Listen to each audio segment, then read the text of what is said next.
S നമസ്കാരം. നമസ്കാരം. ഈ ശബരിമല പ്രക്ഷോഭം നടക്കുമ്പോൾ എൻ്റെ വീട്ടിലുൾപ്പെടെ എൻ്റെ അമ്മ, എൻ്റെ ഭാര്യ, എൻ്റെ മക്കൾ ഇവരൊക്കെ ടി വി തുറന്നു വെക്കും. എന്നിട്ട് പറയും, ദാ സുരേന്ദ്രൻ വന്നു, ഇപ്പോൾ എന്തെങ്കിലും സംഭവിക്കും, ആകെ ഈ ചെക്കനേ ഉള്ളൂ എന്നൊക്കെ പറയുന്ന ഒരു സുരേന്ദ്രനെ അറിയാം. നമ്മുടെയൊക്കെ വീടുകളിൽ, കേരളത്തിലെ ഹൈന്ദവരുടെ വീടുകളിൽ അന്ന് ഒരു വീട്ടുകാരനോ ഒരു കുഞ്ഞനിയനോ ഒരു മകനോ ഒക്കെ ആയിരുന്നു കെ സുരേന്ദ്രൻ. അങ്ങനെ കെ സുരേന്ദ്രൻ വളരെ പോപ്പുലർ. അതിനു മുമ്പൊക്കെ യുവമോർച്ചയുടെ നേതാവെന്നതിൽ തീപ്പൊരിയായിട്ട് നിന്ന, എല്ലാ ദിവസവും വലിയ വലിയ ആക്ഷേപങ്ങളും അതൊക്കെ വസ്തുനിഷ്ഠമായി അവതരിപ്പിച്ചിരിക്കുന്ന ഒരു സുരേന്ദ്രനെ കണ്ടിട്ടുണ്ട്. പക്ഷെ വീട്ടുകാരുടെ, സ്ത്രീകളുടെ ഹൃദയം കവർന്ന ഒരു രാഷ്ട്രീയ നേതാവ് സമീപകാലത്ത് കെ സുരേന്ദ്രനെ പോലെ ഉണ്ടായിട്ടില്ല. പക്ഷേ സുരേന്ദ്രൻ എന്ന് പറയുന്ന BJPയുടെ സംസ്ഥാന അധ്യക്ഷനെ നമുക്കെല്ലാം അറിയാം. പക്ഷേ കെ സുരേന്ദ്രൻ യഥാർത്ഥത്തിൽ ആരാണ്, എവിടെയാണ് തുടങ്ങിയത്? കെ സുരേന്ദ്രൻ ഒരു വളരെ വളരെ സാധാരണക്കാരനായിട്ടുള്ള ഒരു രാഷ്ട്രീയക്കാരനാണ്. നിങ്ങൾ ഈ ബാക്കിയുള്ള നേതാക്കന്മാരുടെ പ്രൊഫൈലുകളൊക്കെ അന്വേഷിച്ച് പോകുന്നില്ല. എൻ്റെ വലിയൊന്നും അന്വേഷിച്ച് പോകാനില്ല. ഞാൻ വളരെ എന്താ പറയുക, ചെറിയ ഒരു ജീവ നിലവാരത്തിൽ പൊതുപ്രവർത്തനം ആരംഭിച്ച ആളാണ്. ഈ പദവിയിൽ നിന്ന് ഇറങ്ങി പോകുമ്പോഴും അങ്ങനെ തന്നെയാണ്. എൻ്റെ കോഴിക്കോട് ജില്ലയിലെ ഉള്ളിയേരിയിലാണ് ഞാൻ ജനിച്ചത്. ഒരു സാധാരണ കുടുംബത്തിൽ. പഠിക്കുമ്പോൾ വിദ്യാർത്ഥി പരിഷത്തിൽ ആകർഷണമായിട്ടാണ് ഞാൻ ഇതിലേക്ക് വരുന്നത്. കുറേ കാലം ABP നേതാവ് കളിച്ച് നടന്നതാണ്. പിന്നെ ഞാൻ സ്കൂളിലും കോളേജിലൊക്കെ. അത് കഴിഞ്ഞ് ഞാൻ ഗുരുവായൂരപ്പൻ കോളേജിലും ശ്രീനാരായണ ഗുരു കോളേജിലുമാണ്. പ്രീ ഡിഗ്രിയാണ്, അന്ന് +2 ഞാൻ പഠിക്കുന്ന സമയത്താണെന്ന് തോന്നുന്നു പ്രീ ഡിഗ്രി അവസാനിച്ച് പിന്നെ +2 ആയിട്ട് വരുന്നു. പ്രീ ഡിഗ്രി ചെളന്നൂർ SN കോളേജിലും ഡിഗ്രി ഗുരുവായൂരപ്പൻ കോളേജിലാണ് പഠിച്ചത്. അത് കഴിഞ്ഞിട്ട് ഞാൻ പിന്നെ കുടുംബപരമായിട്ടുള്ള ഒരു കാര്യത്തിന് നേരെ വയനാട്ടിലേക്ക് പോവുകയാണ്. അതിന് മുമ്പ് കുറച്ചു കാലം ഞാൻ പാലക്കാട് ഉണ്ടായിരുന്നു, 2 വർഷം വിദ്യാർത്ഥി പരിഷത്തിൻ്റെ ഒരു പാലക്കാട് ടൗണിൻ്റെ ഓർഗനൈസിങ് സെക്രട്ടറി ആയിട്ട്. അത് കഴിഞ്ഞ് ഞാൻ വയനാട്ടിലേക്ക് പോയി. വയനാട്ടിൽ ചെറിയൊരു, എൻ്റെ മൂത്ത സഹോദരന് അവിടെ ചെറിയൊരു സ്ഥാപനം ഉണ്ടായിരുന്നു. അപ്പോൾ അദ്ദേഹത്തിന് പെട്ടെന്നൊരു അസുഖം വന്നതിന് ശേഷം ഞാൻ അതിൻ്റെ ചുമതല നോക്കിയിട്ടാണ് അവിടെ പോകുന്നത്. പക്ഷേ എവിടെ പോയാലും ഉള്ളിൽ രാഷ്ട്രീയം ഉള്ളതുകൊണ്ട് ഞാൻ അവിടെ യുവമോർച്ചയിൽ പ്രവർത്തിച്ചു. അല്ല, ഇടയ്ക്ക് ചോദിട്ടെ, ഈ വിദ്യാർത്ഥി പരിഷത്തിലേക്ക് വന്നത് അങ്ങനെയാണ്? സാധാരണ കോളേജിലൊക്കെ ഒന്നെങ്കിൽ SFI അല്ലെങ്കിൽ സത്യം പറഞ്ഞാലും ഞാനും ആദ്യം ഈ മുദ്രാവാക്യം വിളിക്കുന്നതിനൊക്കെ നമുക്ക് വലിയ ഇൻട്രസ്റ്റാണ്. നോക്കുമ്പോൾ വലിയ ജാഥ SFIക്ക് മാത്രമേ ഉള്ളൂ. അപ്പോൾ അതിലങ്ങ് കയറിയാലോ എന്ന് വിചാരിച്ചു. പക്ഷെ അപ്പോഴും നാട്ടിലുള്ള ആൾക്കാരെയൊക്കെ വെച്ചിട്ട് ഞാൻ അതിൽ കയറിയില്ല. പിന്നെ ABP ഞങ്ങളവിടെ തുടങ്ങി. 5-6 പേരേ ഉള്ളൂ, പക്ഷേ നല്ല ഉഷിരന്മാരായിരുന്നു അന്നത്തെ ആൾക്കാർ. അപ്പം അങ്ങനെ ഞങ്ങൾ ഫൈറ്റ് ചെയ്ത്, അന്നൊക്കെ തല്ലുള്ളൂ, ഇന്നത്തെ പോലെയൊന്നും അല്ല. SFIക്കാരുടെ ഭീഷണി വീണ്ടും എത്ര സ്ഥലത്ത്. അത് സ്കൂളിലും കിട്ടിയിട്ടുണ്ട്, കോളേജിലും കിട്ടിയിട്ടുണ്ട്. എനിക്കൊന്ന് ഗുരുവായൂരപ്പൻ കോളേജിൽ ഇപ്പോൾ എൻ്റെ വൈസ് പ്രസിഡന്റ് രഘുനാഥൊക്കെ എൻ്റെ സീനിയർ, 1 വർഷം സീനിയർ ആയിട്ടുണ്ട്. 10-15 ദിവസം ഞങ്ങൾ മെഡിക്കൽ കോളേജിൽ അതിഭീകരമായിട്ടുള്ള ലാത്തി ചാർജിൽ. ഇപ്പം നിങ്ങളുടെ മാതൃഭൂമി പ്രമോദ് ഉണ്ട്, ചോദിച്ചാൽ അറിയാം. ഇപ്പം അദ്ദേഹം ശ്രേയാംസ് കുമാറിൻ്റെ പഴയ ഒരു, മനസ്സിലായി, അദ്ദേഹം കോഴിക്കോട് ജില്ലാ സെക്രട്ടേറിയറ്റ് മെമ്പറാണ്. അദ്ദേഹമാണ് അവിടുത്തെ ലീഡർ. ഞങ്ങൾ SFIയുടെ ഭീകരമായ ലാത്തി അടി നടന്നു. അയാളുടെ കാലിൻ്റെ മുട്ടിന് പരിക്ക് പറ്റി, എനിക്ക് കഴുത്തിനൊക്കെ പരിക്ക് പറ്റി. അങ്ങനെ ഞങ്ങൾ ഒരേ മെഡിക്കൽ കോളേജിൽ തന്നെയാണ് ഞങ്ങൾ കിടത്തിയത്. 2 ദിവസം കഴിഞ്ഞപ്പോൾ എല്ലാവരും വളരെ സൗഹൃദത്തിലെ ഒരേ ആൾ അപ്പുറത്തെ 12ാം വാർഡിൽ അവരും 13ാം വാർഡിൽ ഞങ്ങളും കിടക്കും എന്ന് പറഞ്ഞാൽ നല്ല സംഘർഷങ്ങളൊക്കെ ഉള്ള ഒരു കാലമായിരുന്നു. അങ്ങനെ കുറേ കാലം വിദ്യാർത്ഥികൾക്കിടയിൽ പ്രവർത്തിച്ചു. അത് കഴിഞ്ഞിട്ട് യുവമോർച്ചയായി. യുവമോർച്ചയുടെ എല്ലാ പദവികളും ഞാൻ വഹിച്ചിട്ടുണ്ട്. ജില്ലാ പ്രസിഡന്റ് ആയിട്ടുണ്ട്, സംസ്ഥാന സെക്രട്ടറി ആയിട്ടുണ്ട്, ജനറൽ സെക്രട്ടറി ആയിട്ടുണ്ട്. 6 വർഷം ജില്ലാ പ്രസിഡന്റ് ആയിട്ടിരിക്കാനുള്ള, സംസ്ഥാന പ്രസിഡന്റ് ആയിരിക്കാനുള്ള അവസരം എനിക്ക്. അപ്പോഴാണ് ഞാൻ എന്നെ അത്യാവശ്യം ആൾക്കാർ അറിയാൻ തുടങ്ങി. അത് എല്ലാം സമരങ്ങളിലൂടെയായിരുന്നു, അല്ലാതെ വേറെ ഗിമ്മിക്കുകളിലൂടെ ഒന്നും ആയിരുന്നില്ല. ആരുടെയെങ്കിലും സേവ പിടിച്ചിട്ടൊന്നും നേതാവാൻ ഒരിക്കലും ശ്രമിച്ചിട്ടില്ല. എപ്പോഴും നമുക്ക് നമ്മുടേതായ നിലപാടുകളുണ്ട്. പിന്നെ ശക്തമായിട്ടുള്ള സമരങ്ങൾ വേണം.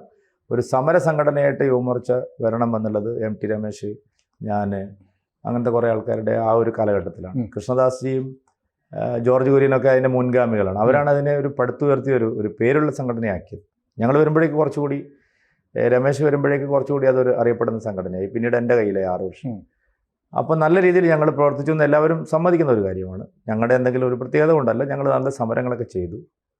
അതിനുശേഷം ശ്രീ V മുരളീധരൻജി അധ്യക്ഷനായപ്പോഴാണ് ഞാൻ ജനറൽ സെക്രട്ടറി ആവുന്നത്. യുവമോർച്ച പ്രസിഡന്റിൽ നിന്ന് ഡയറക്റ്റ് ജനറൽ സെക്രട്ടറി ആവുന്നത് എനിക്ക് തോന്നുന്നു അടുത്ത കാലത്തൊന്നും ആരും കേരളത്തിലായിട്ടില്ല. അങ്ങനെ ഞാൻ 10.5 വർഷം ഞാൻ ജനറൽ സെക്രട്ടറി. 10 വർഷം. അതായത് ഞാൻ മുരളിയേട്ടൻ്റെ കൂടെ 5.5 വർഷമായിരുന്നു. അത് കഴിഞ്ഞിട്ട് കുമ്മനം രാജേട്ടൻ്റെ കൂടെ 2.5 വർഷം ആയിരുന്നു. അത് കഴിഞ്ഞിട്ട് ഒരു ടൈം വീണ്ടും ശ്രീധരൻപിള്ള സാർ വന്നു. അങ്ങനെ 10 വർഷത്തോളം 5-6 മാസം പ്രസിഡന്റ് ഇല്ലാതെയും ഞങ്ങൾ ഒരു സംവിധാനത്തിൽ അങ്ങനെ 10-12 വർഷം ജനറൽ സെക്രട്ടറി. ഞാൻ ഒരു ദിവസം കൊണ്ട് രാവിലെ ഞാൻ BJP സംസ്ഥാന പ്രസിഡന്റ് ആയതല്ല. 10-12 വർഷം ഞാൻ പാർട്ടി ജനറൽ സെക്രട്ടറി ആയിട്ട് പ്രവർത്തിച്ചു. 10 വർഷം ആ പോസ്റ്റിലിരുന്ന് വേറെ ആരും കാണില്ല. അതെ, ഒരേ കാലഘട്ടം, അതെ, ഒരു തുടർച്ചയായിട്ട്. ഇപ്പൊ രമേശ് ഒക്കെ ഇരുന്നിട്ടുണ്ട്, പക്ഷെ രമേശ് ഇടയ്ക്കൊന്ന് ചിലപ്പോൾ വൈസ് പ്രസിഡന്റ് ആയിട്ടുണ്ടാവും. പക്ഷെ ഞാൻ തുടർച്ചയായിട്ട് 6 വർഷം യുവമോർച്ച പ്രസിഡന്റ് ആയിട്ടും 10 വർഷം BJP ജനറൽ സെക്രട്ടറി ആയിട്ടും ഞാൻ പബ്ലിക് ഡൊമൈനിൽ തുടർച്ചയായിട്ടിരുന്നു. അതിനുശേഷമാണ് ഞാൻ പാർട്ടി പ്രസിഡന്റ് ആവുന്നത്. ഇപ്പോൾ ശബരിമലയെക്കുറിച്ച് താങ്കൾ പറഞ്ഞു, അതിനൊരു ഇമോഷണൽ സമരമായി, ഒരു വൈകാരിക തലത്തിലുള്ള സമരമായിരുന്നു. അല്ലാതെ അതുകൊണ്ട് അമ്മമാരൊക്കെ വളരെ, ശബരിമല അയ്യപ്പൻ എന്ന് പറയുന്നത് കേരളത്തിലെ അമ്മമാരെ സംബന്ധിച്ച് ഒരു വളരെ വലിയൊരു ഒരു എന്താ പറയുക, ഒരു വീട്ടിലെ അംഗം പോലെയാണ്. അതിന് കാരണമുണ്ട്.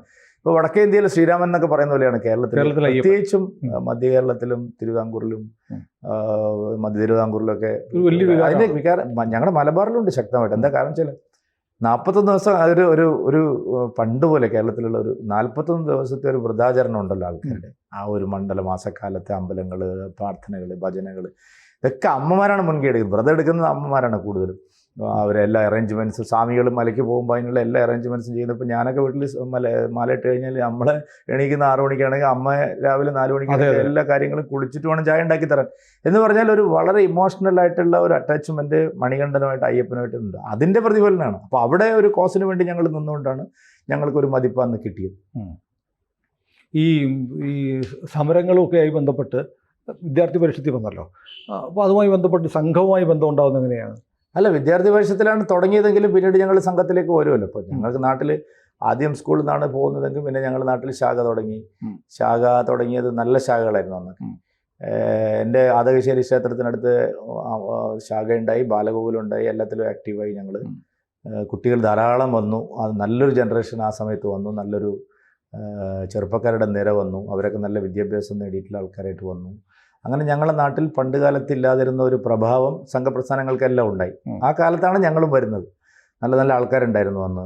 പിന്നെ ഈ സംഘത്തെ മുഖ്യ ശിക്ഷകന്മാരായിട്ട്, മണ്ഡലകാര്യവാഹന്മാരൊക്കെ ആയിട്ട് അവരുടെയൊക്കെ ശിക്ഷണത്തിൽ ഞങ്ങൾ വന്നു. പിന്നെ ഞങ്ങൾ നല്ലൊരു സംഘ താലൂക്കായിരുന്നു ഞങ്ങളുടെ. ഇപ്പോൾ ഈ നമ്മുടെ ഗോപാലൻകുട്ടി മാഷ്, ഇങ്ങനത്തെ ആൾക്കാരൊക്കെ ഉള്ള ഒരു ധാരാളം പ്രചാരകന്മാരൊക്കെ പോയിട്ടുള്ള ഒരു താലൂക്കിലാണ് ഞങ്ങൾ. സംഘ താലൂക്കാണ്. പഴയ കാലത്ത് സംഘം തുടങ്ങിയ ഒരു സ്ഥലമാണ്. അപ്പോൾ നല്ല നല്ല ബന്ധങ്ങൾ അതുവഴി ഉണ്ടായി. ഒരു ഐഡിയോളജിക്കലി ഞങ്ങൾ അതിൽ കമ്മിറ്റഡായി.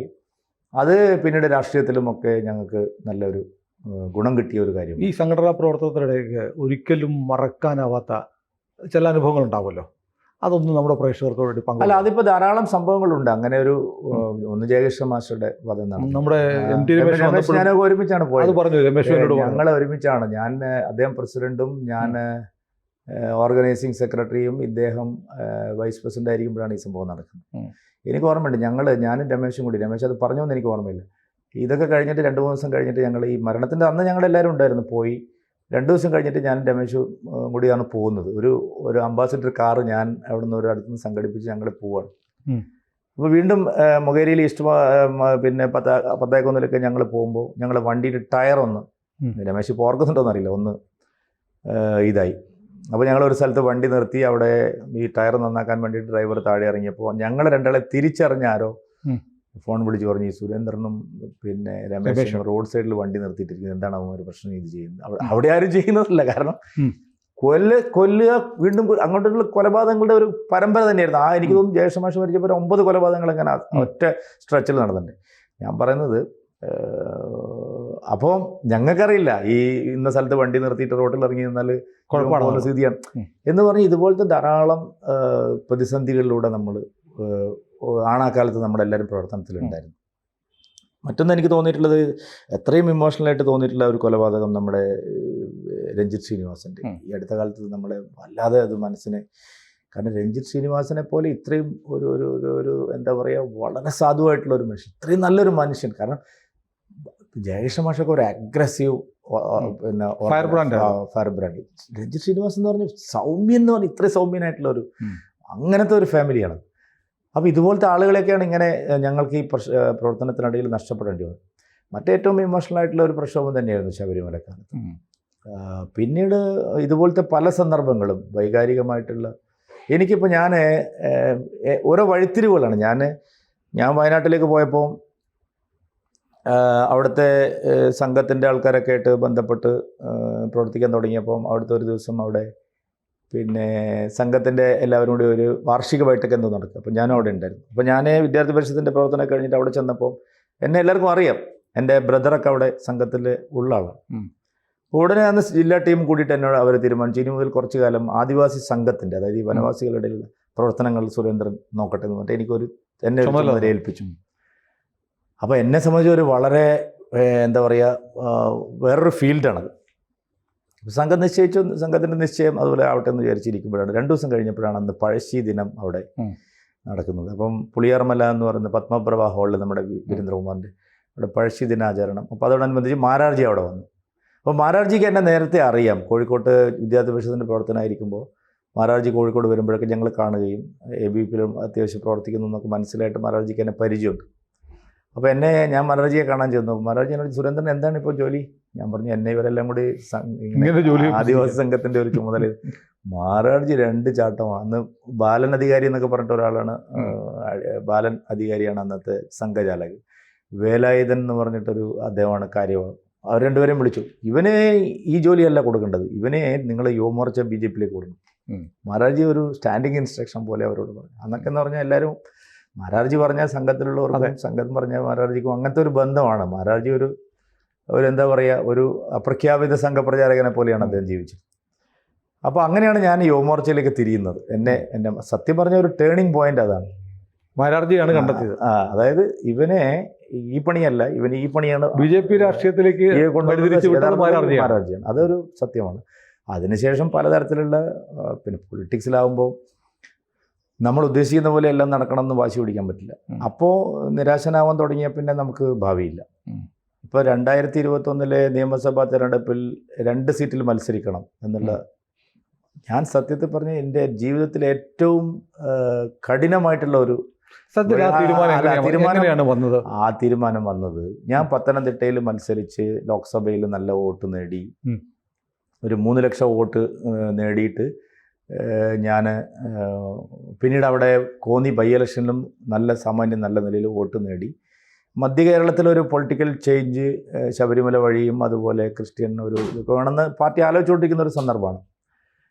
അതേ സാഹചര്യത്തിൽ കോന്നി എന്നുള്ള മണ്ഡലത്തിലെ ആൾക്കാരുടെ ബന്ധം ഇതൊക്കെ വെച്ചിട്ട് കോന്നിയായിരുന്നു ഒരു മനസ്സിലുണ്ടായിരുന്ന ഒരു മണ്ഡലം. പക്ഷെ മഞ്ചേശ്വരം എൻ്റെ മണ്ഡലം, ഞാൻ തന്നെ മത്സരിച്ച മണ്ഡലമായിരുന്നു. അവിടെ 89 വോട്ടിന് ഞാൻ തോറ്റത്. 5 വർഷത്തിന് ശേഷവും അവിടെ മത്സരിക്കാൻ പാകത്തില്ല. അതായത് 89 വോട്ട് തോറ്റ ഒരു മണ്ഡലത്തിൽ ആ വോട്ട് നിലനിർത്താനും ജയിക്കാനും കഴിയുന്ന ഒരു കാൻഡിഡേറ്റിനെ സത്യത്തിൽ സ്വാഭാവികമായിട്ടും അങ്ങനെ ഉയർന്നു വന്നില്ല എന്നുള്ളത്. അപ്പോൾ ഇത് രണ്ടും ആയപ്പോൾ ആകെ ഒരു കൺഫ്യൂഷനിലായി. ഏത് മണ്ഡലം തിരഞ്ഞെടുക്കണം? ഒരു മണ്ഡലത്തിൽ മത്സരിക്കണം എന്നുള്ളതായിരുന്നു എല്ലാവരും ആഗ്രഹിച്ചത്, ഞാനും ആഗ്രഹിച്ചു. അങ്ങനെയാണ് ഡൽഹിയിൽ മീറ്റിങ്ങിന് പോയപ്പം പാർലമെൻ്ററി ബോർഡിൻ്റെ ചർച്ച കഴിഞ്ഞതിന് ശേഷം ഈ 2 മണ്ഡലത്തിനെ സംബന്ധിച്ച് തീരുമാനമായില്ല. അവസാനം അവിടെ തീരുമാനം വന്നു, നമുക്കൊരു പരീക്ഷണം നടത്താം, ഇത്തവണ 2 സ്ഥലത്തും മത്സരിക്കാം. അപ്പോൾ ഞാൻ അവരുടെ കാല് പിടിച്ച് ഞാൻ പറയുന്ന രീതിയിൽ ഞാൻ പറഞ്ഞു, കേരളത്തിൽ ഇത് പ്രായോഗികമല്ലെന്ന് ഞാൻ പറഞ്ഞു. അങ്ങനെയൊരു പക്ഷേ തീരുമാനം വന്നു അനുസരിക്കുകയല്ലാതെ വേറെ മാർഗ്ഗമില്ല. ഞാൻ പാർട്ടി പ്രസിഡന്റ് അല്ലേ. അങ്ങനെയാണ് ആ സംഭവം ഉണ്ടായത്. അതെനിക്ക് വല്ലാത്തൊരു മാനസികമായിട്ട്, അതിൻ്റെ പേരിൽ സത്യത്തിൽ ഞാൻ എടുക്കാത്ത ഒരു നിർണയത്തിൻ്റെ പേരിൽ, ഒരു തീരുമാനത്തിൻ്റെ പേരിലാണ് ഈ പഴിയെല്ലാം കേൾക്കേണ്ടി വരുന്നത്. ഒന്നാമത്തെ കാര്യം അതാണ്, മനസ്സിനെ ഒരു പിടിച്ചു കുലുക്കിയ ഒരു സംഭവം.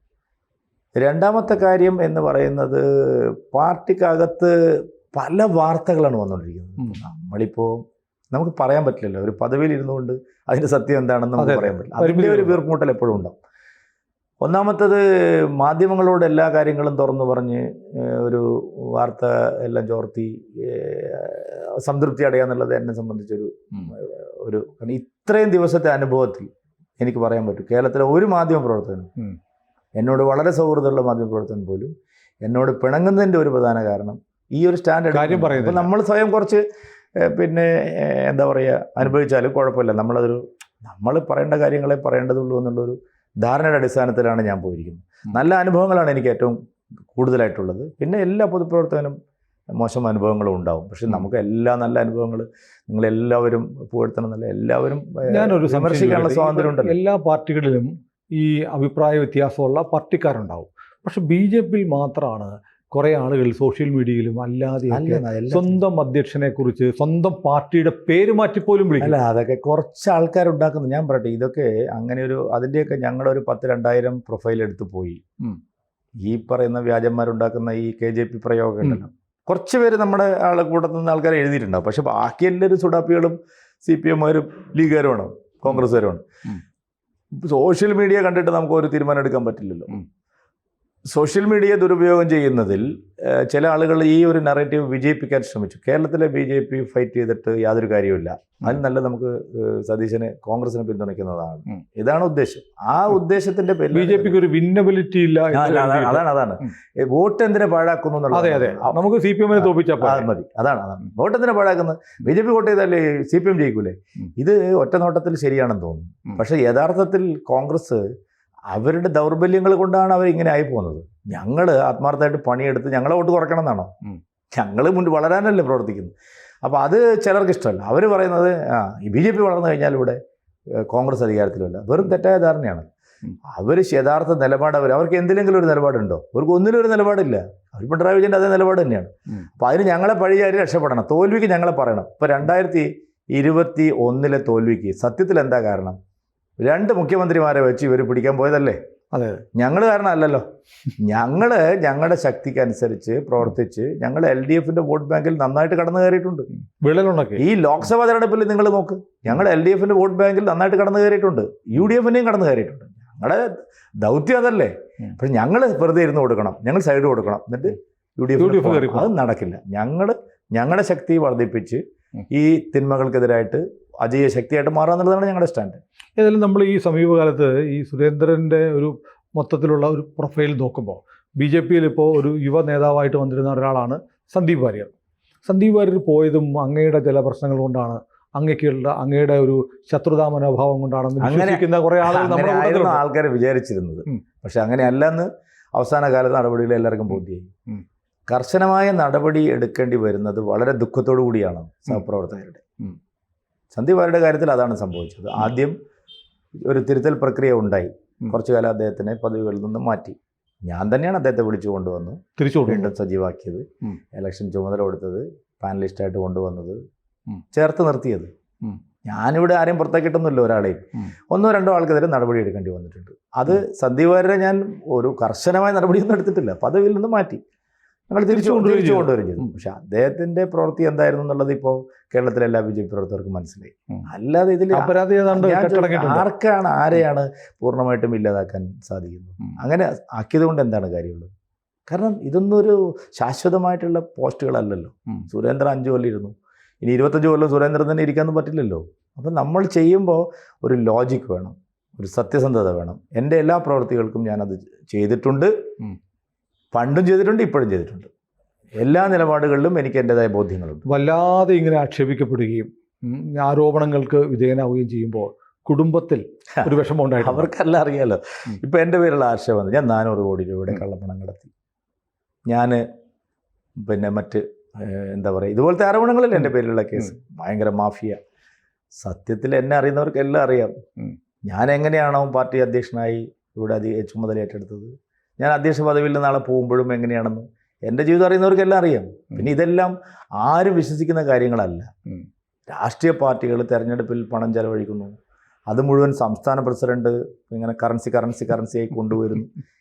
വളരെ ബാലിശമായിട്ടുള്ള ആരോപണങ്ങളാണ്. നമ്മൾ ഒരാൾക്കെതിരെ ഉന്നയിക്കുന്ന ആരോപണങ്ങൾ സത്യസന്ധതയോടെ ജനം വിശ്വസിക്കണമെങ്കിൽ അതിനൊരു സഹധർമ്മിണിയും കുടുംബങ്ങളെയൊക്കെ ബാധിക്കാറുണ്ടോ? ഇല്ല, അവർക്കൊക്കെ അറിയുന്ന അവർ ഈ കേസുകളെ കണ്ട അവർ ഞാൻ വരുമ്പോഴേ കല്യാണം കഴിക്കുമ്പോഴേ എൻ്റെ പേരിൽ കേസുകളുണ്ട്. അതുകൊണ്ട് അതിലൊന്നും അവർക്ക് പ്രശ്നമൊന്നുമില്ല. പിന്നെ എന്താ വെച്ചാൽ നീചമായ ആരോപണങ്ങൾ പറയുമ്പോൾ ഉണ്ടാകുന്ന പ്രശ്നങ്ങൾ മാത്രമേ ഉണ്ടാവും.